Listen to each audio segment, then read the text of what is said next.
Here's what the creationists do about the facts. First thing they'll do, they'll say it's just microevolution. Now, I teach evolution. All right? I never talk about macroevolution because, in fact, macroevolution are one and the same thing. Give enough time, you can turn anything into anything. Yeah, it's true. It's true. All right. It's proven. You have the fossil record. It shows all the steps.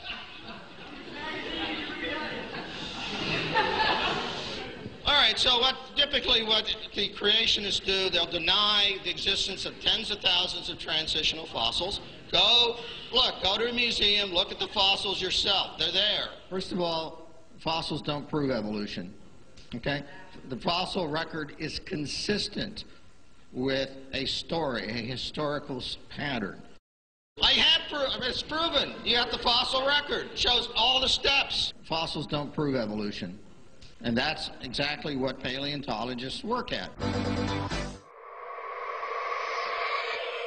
The fact that it's losing its legs and turning into a whale is not really, that's still an example for evolution. Yeah. Okay, go ahead. You can't go backwards. You can't go backwards? You can't go backwards, because there's no backwards. There's go backwards for evolution. Right. Okay. There's no forward. There's no forward, there's no backward. Just everything stays the same. It's change. You're a creationist, man. Everything stays the same. But now, if you find many fossils in the dirt, the fact that you find millions of fossils in the dirt, that's proof of a flood. Now that's millions. That's millions.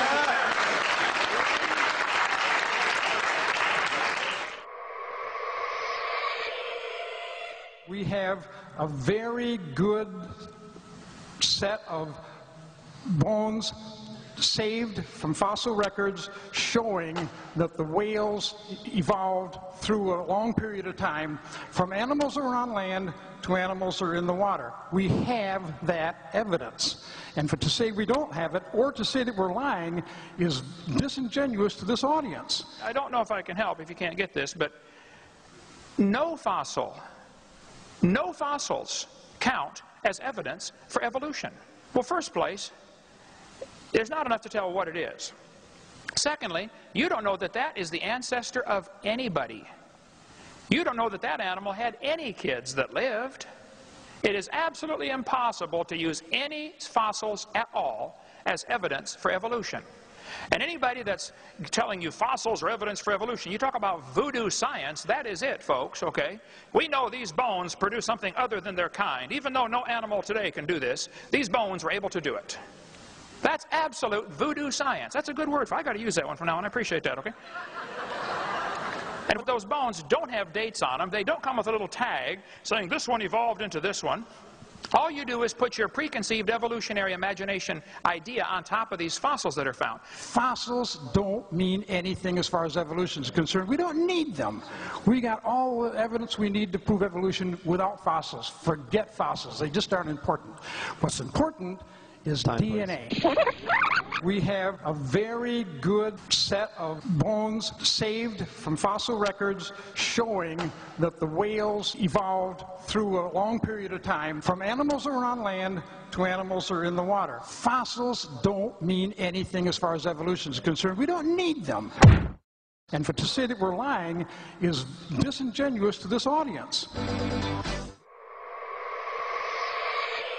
And evolution, regardless of what Dr. Hovind says, is very much a part of that tradition. We are constantly revising. Tradition? You don't have to trust tradition. I mean, come on, there's different traditions all over the world. But we can trust science because science should be the same all over the world. You start from very simple life, and eventually you get everything that we have around us, from elephants to alligators to chimpanzees and everything in between. According to Chen, the fossils he's discovered turned Darwin's tree of life upside down. Darwin's tree reverse constrict very unexpectedly. Our research is convincing major phyla starting down below at the beginning of Cambrian. Base is wide, gradually narrow, so this is almost turned down different way.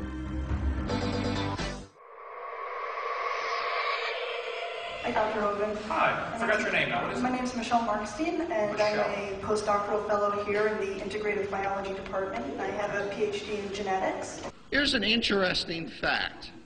If you take and look at what's inside that banana and those dogs, they're awfully similar. Now, do you believe dogs are related to bananas? Ultimately, yes. Ultimately, yes. Okay.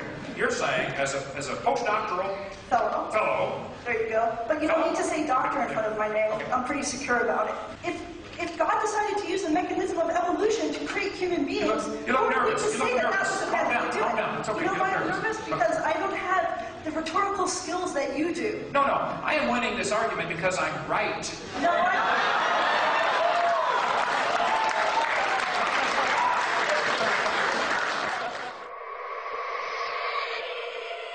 Does that prove common ancestor, or could that prove common designer? That's where you're wrong. I think it does not prove conclusively. It supports the view of common ancestry. Why doesn't it support the view of common designer? Well, why would it support the view of a common designer? Well, why do all motorcycles made by Suzuki, Honda, and everybody else have 2 wheels, and all cars have 4 wheels? It's a common design. Machinery is a horrible example. This has nothing to do with living things. Okay, but my point explain to me what this has to do with the common designer, because I really don't get it. I'm sure you don't get it, but I'm going to try to help you. The similarity between a Honda Prelude and a Honda Accord are pretty striking. Yes, they're from the same maker, Honda. You got the point. You got the point. I do get the point. I believe in Christ. I believe he created certain things, but do you believe it's possible that evolution? Wait. Do you believe it's possible that humans and apes have similarities because they simply have a common designer? Is that a possibility? That they're not even related, they're just the same guy designed them all? That can be a possibility, yes. What evolution do we have? What can we see? What examples do we have of evolution, regardless of the conditions, fast or slow? Please name your best one. Well, we talk to the fossil record, and we talk to the obvious existence of extinct and ancient life forms that have all the appearance, unless you believe a very complicated conspiracy theory, they have all the appearance of being millions of years old, right? So the fossil record, the more we fill it in, the more complete it becomes and the more powerful it becomes as evidence for evolution. Fossils don't prove evolution. Fossils don't mean anything as far as evolution is concerned. We don't need them. If people have lower back pain, that would not be proof of an ape-like ancestor, and that would be the opposite of evolution. No, it would not be the opposite of Yes, it is. I would love to explain why it's not. Okay, where's an example of where we're gaining something new? We're gaining the ability to walk on 2 legs and thus have 2 appendages free to hold things. Who taught you that? And why did you believe it? I didn't teach you that. No. I gotta come here more often. That's just what I need. Okay. I'll come here as often as you can find somebody to debate me, brother. You can call me. You all know that evolution argues that we share a common ancestor with the great apes, the chimpanzee, the gorilla, and the orangutan. Well, if that's true, there should be genetic similarities, and in fact there are. So we have 46, they all have 48. That's very interesting. I would say I believe in a designer, but you know what? I don't believe in a deceptive one.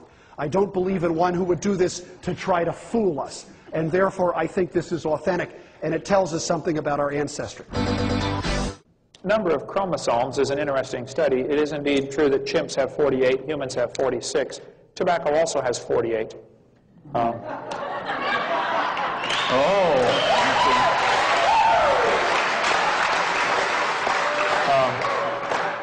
Amoebas have 50, and they say we came from an amoeba, yet they've got more chromosomes than we do. Chickens and dogs both have 78. They're identical twins. The fern has the most chromosomes. That's the ultimate goal of all evolution, to become a fern. So the similarities, I think, are evidence of a common designer. We haven't absolutely proved it yet. We haven't absolutely proved anything. I ask you, don't believe me. You don't have to believe me. You don't have to believe him. You don't have to trust authorities, even me.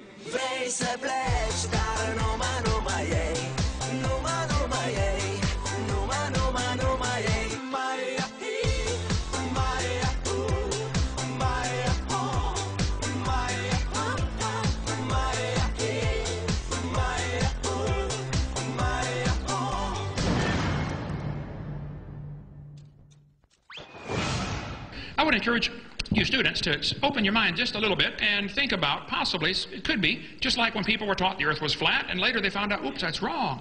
And somebody taught, oh, well, big rocks fall faster than little rocks because Aristotle says so. That was taught for 2,000 years, and it's wrong. And some of you are being taught in this university that you evolved from a rock 4.6 billion years ago. Well, it's wrong. You were designed by an all-wise, super-intelligent creator who loves you and would like to forgive your sin and take you to heaven, but if you want to go to hell, that's your business, okay?